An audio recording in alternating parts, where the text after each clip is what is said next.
If this is a real retirement angle, if 3D do intend to hang up their boots after this Sunday, then the way they've chosen to hype this thing, all these videos and stuff, it's been good. But I smell a swerve coming.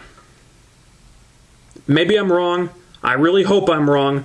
But I smell a Russo swerve coming and it's pissing me off. I swear to God, if this whole thing is leading to 3D turning heel, stealing the tag titles, saying the whole retirement thing was just one big fake out, I will be livid. Because they will have basically taken a retirement angle that could have had a lot of meaning behind it and used that meaning to manipulate the fans' emotions and then throw it back in their faces going, ha ha, we fooled you. And that is absolutely something Vince Russo would do, and that's why I'm worried. What a great moment. I got goosebumps, man. Boy. That picture tells the story better than any words that we could use, Taz. Yeah, no doubt, buddy. No doubt. Great run. Great run. Two great guys. Oh.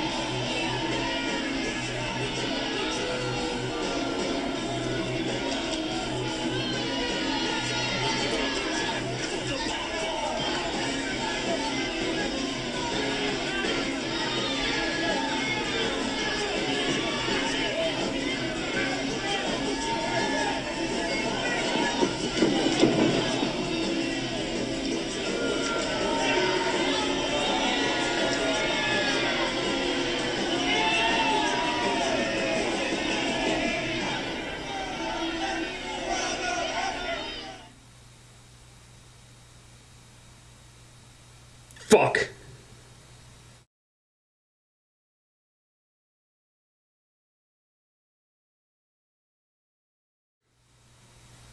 Okay, so Turning Point is in the books. It wasn't the worst pay-per-view of all time, but it definitely was not what it should have been. And now, the best and most meaningful part of that pay-per-view has been retconned away by the writers taking a really well-done retirement angle and turning it into a predictable swerve to turn 3D against each other. So be it. But it's a new month. We're turning to the next page in this Immortals storyline. I figure maybe it's time to advance some of these plot threads they've got dangling around, and I guess they did that, but they've still got all the same problems they had before. Pacing of storylines is still all over the place, and disturbingly, there's still a lot of stuff that flat out just does not make any damn sense. Like this thing with the referee. Alright, the referee screwed up in the title match last Sunday, and apparently that was a work. So, on this show, Bischoff, one of the leaders of Immortal, is reading this referee the riot act because he's pissed at the guy for making a bad call in the match, a call which, if made correctly, would have resulted in Matt Morgan, the man opposing Immortal, winning the World Heavyweight title. I don't get it. Shouldn't Bischoff be happy that his man kept the title? Everything worked out exactly the way he wanted it to.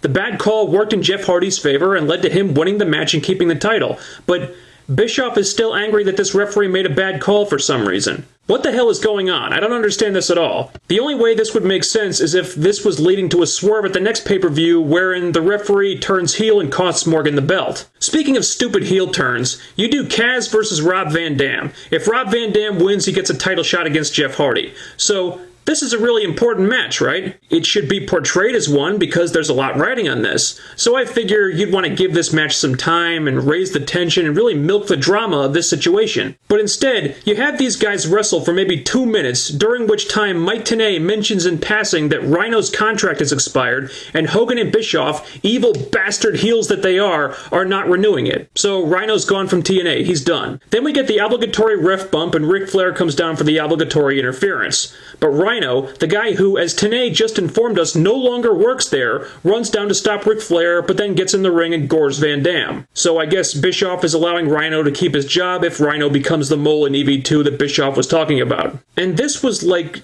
2 weeks worth of story crammed into about 3 minutes. The execution of this was so Bush League, I felt embarrassed for anyone backstage who thought this was good.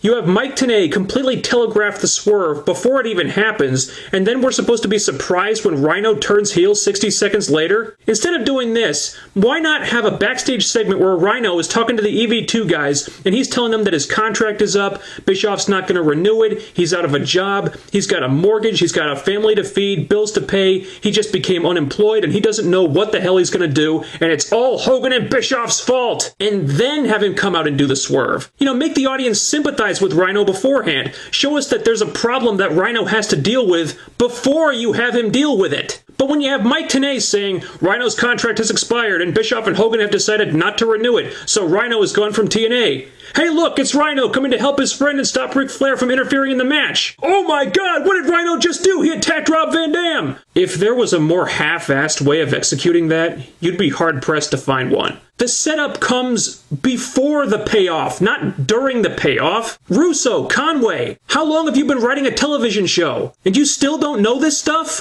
This is not complicated. This is screenwriting 101. These are the most rudimentary basics of how to construct a story, and you still can't figure it out? Dixie, seriously, what are you paying these people for? They don't have a clue what they're doing. The mixed tag match.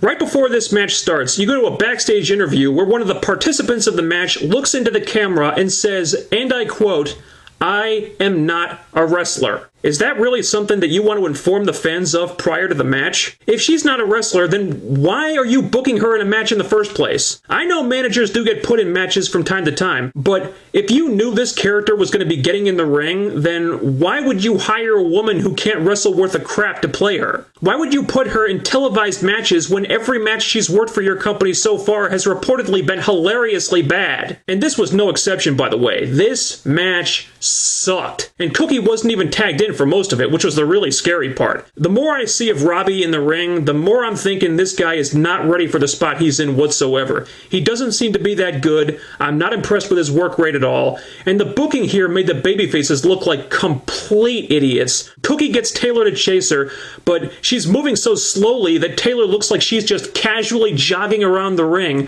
while Robbie hits Jay Lethal with a boot. And when he pins Lethal, Taylor follows Cookie back into the ring. She's literally 2 feet away, and somehow she doesn't notice that her partner is being pinned? This crap you give 6 minutes, and Rob Van Dam versus Kaz with a world title shot at stake and the subsequent Rhino heel turn gets maybe 3 minutes combined? Are you kidding me? That is absolutely idiotic. Who the hell timed this show? Good God. Now, something I did like was the opening segment. It was pretty much the only thing on this show that wasn't rushed or overbooked or terribly paced. The heels come out and cut a promo, the good guys come out and get in their faces, and that's it. ABC, easy. It got over Immortal, it got over the faces opposing Immortal, they didn't blast through it way too fast or anything, and it was good. I didn't even have a problem with the new title belt. It made sense for the storyline, and it gives them a new replica belt to sell on TNAShopZone.com or whatever. And wrestlers have changed title belts plenty of times. Cena did it, Austin did it, so I didn't have an issue with this. What I do have an issue with is the design of the belt. I don't know how the hell TNA managed this, but they have somehow created a championship belt that almost makes the Divas Butterfly belt look good by comparison. Seriously, was that thing designed by a blind person? I mean, I guess it fits Jeff Hardy's character, but that is one of the gaudiest, ugliest fucking things I've ever seen. Maybe it's just me. Maybe I'm way off base here. I don't know, but I'm gonna find it really hard to take Jeff seriously when he's carrying that thing around. Aside from the belt, though, I did like this segment. Some other things I liked were Matt Morgan actually getting put over strong, although I'm not sure why they're going with a Morgan-Hardy rematch at the next pay-per-view when the first one didn't go well. I also liked Samoa Joe finally getting some heat back by destroying those 2 jobber security guards. 2 questions spring to mind, though. Who the fuck are Gunner and Murphy, and why the fuck are they getting pushed so hard? When you've got beer money in your faction, when you've got a locker room full of great tag teams that you're constantly saying is the best tag team division in the world, what the hell are you pushing Gunner and Murphy for? They're like the Harris boys from WCW, 2 complete losers who, when you see them, you just wonder what the hell they're doing on your television. These jobbers had a match this week, and yet the Motor City Machine Guns, after one of the biggest wins of their entire career last Sunday, weren't even on the show? Someone please explain that to me, because I don't get it. Instead of these 2 douchebags, why don't you put Generation Me in that spot and say, like, they're disciples of Jeff Hardy or something? I mean, hell, lots of people make the Hardy Boys comparison with those guys already, so why fight it? Did not like Impact this week. There's way too much stuff going on. Things happen so fast that nothing ever has a chance to sink in, and generally, there just wasn't much that grabbed my interest at all. In the last couple weeks, you at least had the tag team division and the knockouts that were doing some interesting things, but the tag team sat out this week, and the knockout stuff was crap because you had to put Cookie in the ring, and she sucks. We finally get rid of Lacey Von Erich's no-talent ass, and now we gotta deal with this chick stinking up the ring? God damn it.